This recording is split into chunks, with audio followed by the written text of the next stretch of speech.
What's going on, guys, and welcome back to another video. Now, the reason why you probably clicked on this video is because you saw our thumbnail of our 90-day total.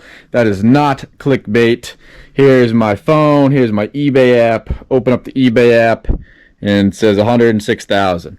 Now, whatever, it's a cool six-figure number, but what does it really mean?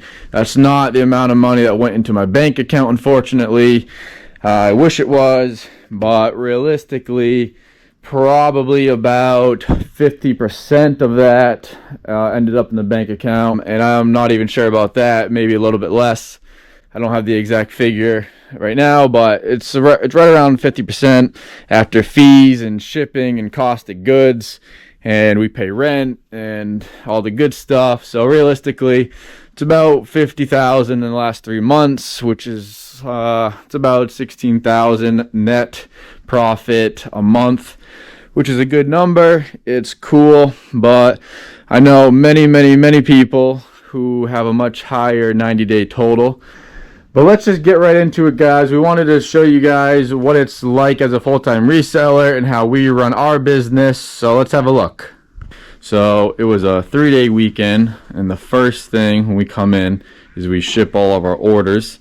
There's about 60 or so, and I'm gonna pop up a screenshot right here of the 3-day weekend we had on eBay. It was a pretty good weekend.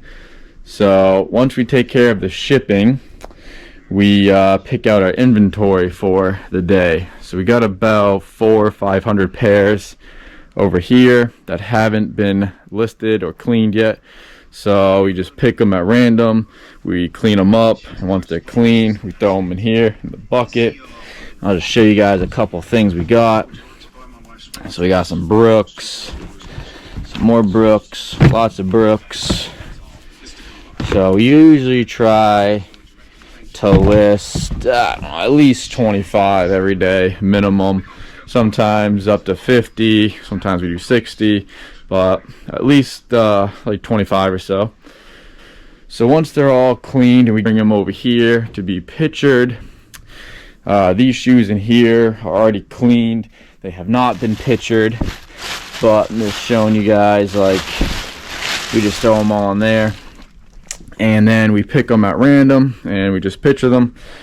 And once they're pictured, every shoe gets its own SKU, and we put them in the SKU bag. And then once that's full, we'll bring them over here on this side. This is where we list. So I'm working on these right now.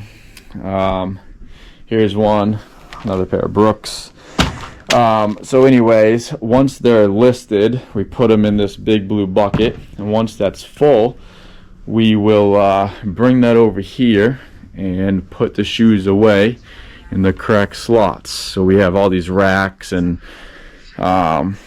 so everything has its own SKU. So this is 5L, 5L1, and you know, you kind of get the gist of it. But then we have this row right back here. That's pretty much it in a nutshell, guys. I showed you guys all of our shipping. That's the first thing when we come in the morning. We ship. We always make sure everything ships on time. That's the most important thing for us. Our second thing is picking out the inventory. We clean it, then we picture it, and then we list it. And then once everything's all listed, bring them over here, and we put everything away. We always make sure before we leave, we put away all of our inventory. As you can see, it's a little bit later right now. Well, you guys probably can't see that, but it is later right now. We always leave the office pretty cleaned up, so that way when we come in the morning, it's just get right to work. And you can see we have all of our empty containers ready for shipping in the morning. There's one more thing though, is this inventory. How do we secure this inventory, and where do we pick it up from? We're going to talk about that in our next video. We are picking up about 400 or 500 pairs of shoes this weekend. A supplier just called us yesterday, so we want to record some of that transaction if we can, and we'll make that into our next video. So thanks for watching, guys.